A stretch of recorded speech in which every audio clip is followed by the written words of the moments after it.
Hi everybody, I'm Jack and this is Raw Tropical Living. Thanks for joining me today. Really good start to the week here. My raw vegan guest that's with me right now, we went up to a little place called La Paz Waterfall Gardens this morning and spent about 3-4 hours there walking around. It's also an animal sanctuary, so we got to see all kind of cool stuff. She enjoyed it. I enjoyed seeing it again. Oh, what did we see? We saw snakes and hummingbirds and toucans and big cats, jaguars, and what else? What else? Some monkeys and and some beautiful waterfalls. And like I say, it's all sanctuary. These are all animals that have been rescued, and some are able to be rehabilitated and released back into the wild, and some are not. But had a great time this morning and running a little late on getting today's video done. So anyhow, today I want to talk about raw vegan weight gain. There's always a reason. Most of the time there's a reason. Like I say, there's always exceptions. And I do videos like this every day. So if you would, go ahead and hit that subscribe button so you can come back and watch more. And when you hit the subscribe button, click on the little bell and check send notifications so you'll say subscribe to the channel. You know, people are always like it's some big mystery. Oh my gosh, I don't know what I'm doing. I don't know why I'm gaining weight. And most people, there's a reason. There's a reason. It's not this just mystery, what have you. Okay, now before anybody, I'm going to beat you to the punch before people tell me about thyroid, hormones, whatever. There are exceptions. I understand there are exceptions, but exceptions are exceptions. That's not the general rule. And that's a small number right there. There's always a culprit in there. Now, I'm that type person. I'm not that person that likes to get into other people's business. I'm not that person that likes to be the vegan, the police, the food police, telling them, oh, you got too much of this in there, you shouldn't be doing this or that.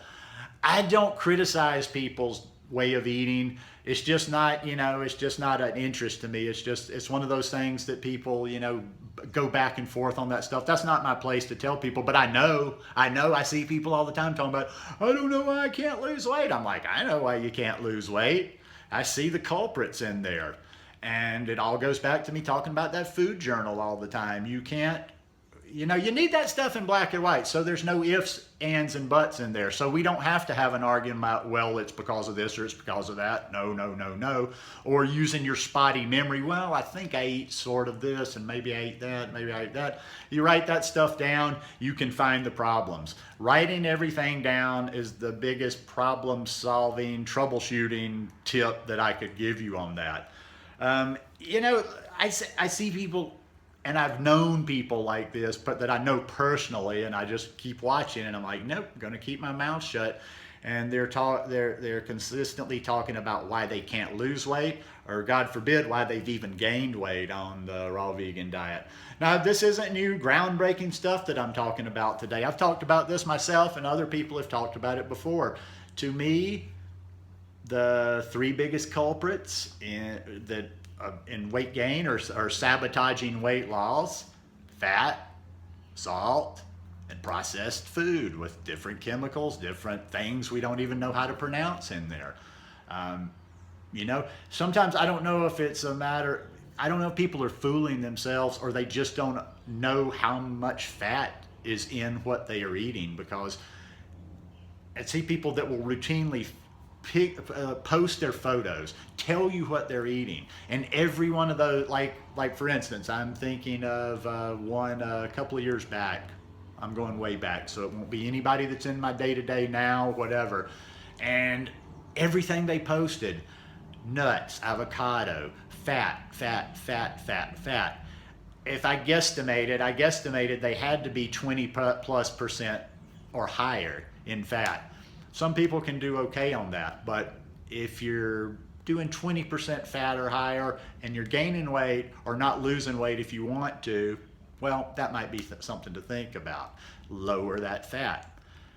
The fat you eat, I don't believe that one the whole way, but the fat you eat is the fat you wear to a certain extent, especially when you're overdoing it with that. So I don't know. Me personally, like I say, fat is one of those touchy subjects.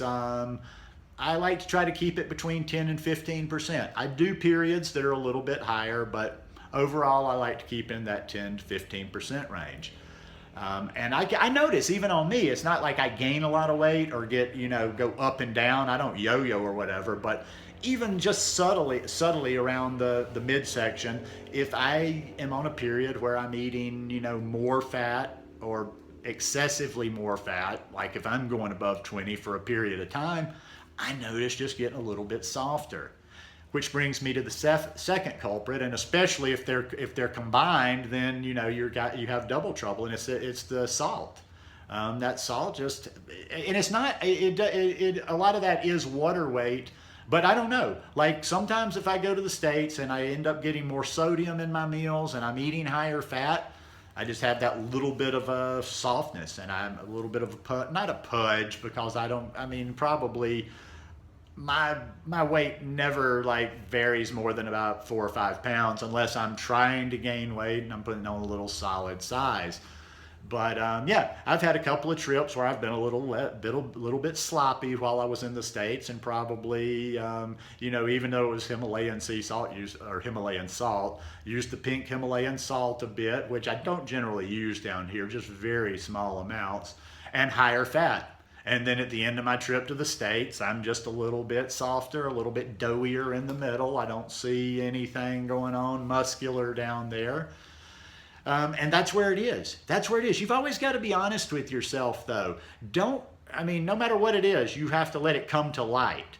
Don't try to make excuses, or don't try to put it to hide things or whatever. This is for you. This isn't so you can prove something to somebody else. If you don't want to tell me what it is, at least figure it out on your own. But it all starts with knowing what you've been doing and being able to just remember exactly what you're doing so you can find the culprit in there.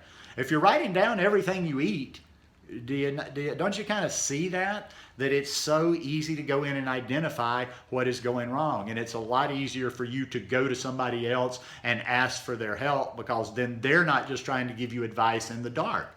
They see exactly what you're taking in, roughly how many calories a day you're taking in, roughly how much of that is fat, and they can go from there. Now, like I say, and I've talked about this before in different things, the processed food.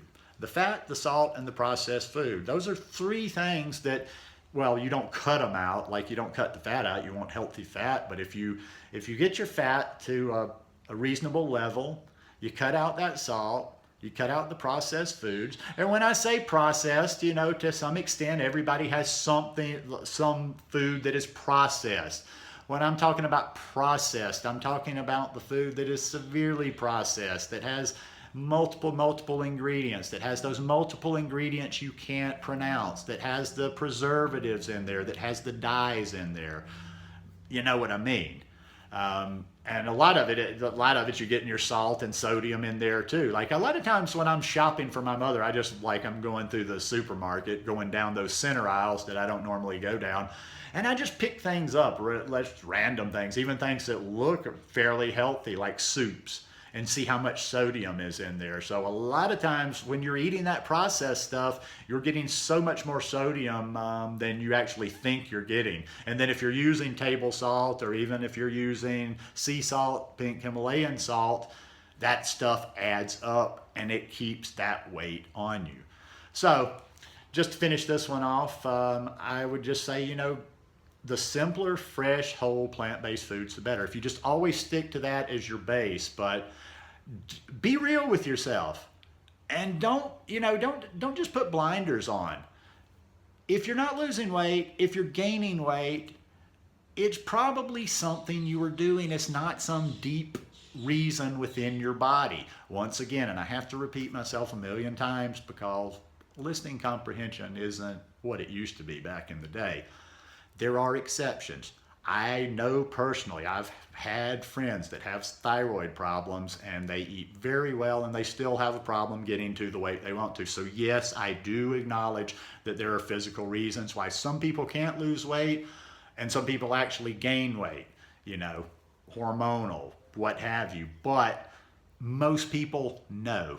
Most people, you're just kind of like the ostrich sticking their head in the sand. So be real with yourself. Anytime something's not working for you, I'm telling you, please, please, please, please, unless you're just doing this lifestyle effortlessly and you're happy with where you're at, if you're remotely not happy at all, write down everything you're doing every day, everything you're eating every day. That way you're going to be able to identify, tweak what you're doing, and you know, hone your program and get to where you want to be. Anyhow, my 2 cents worth.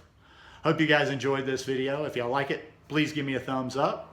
And I hope your week's off to a good start. Peace.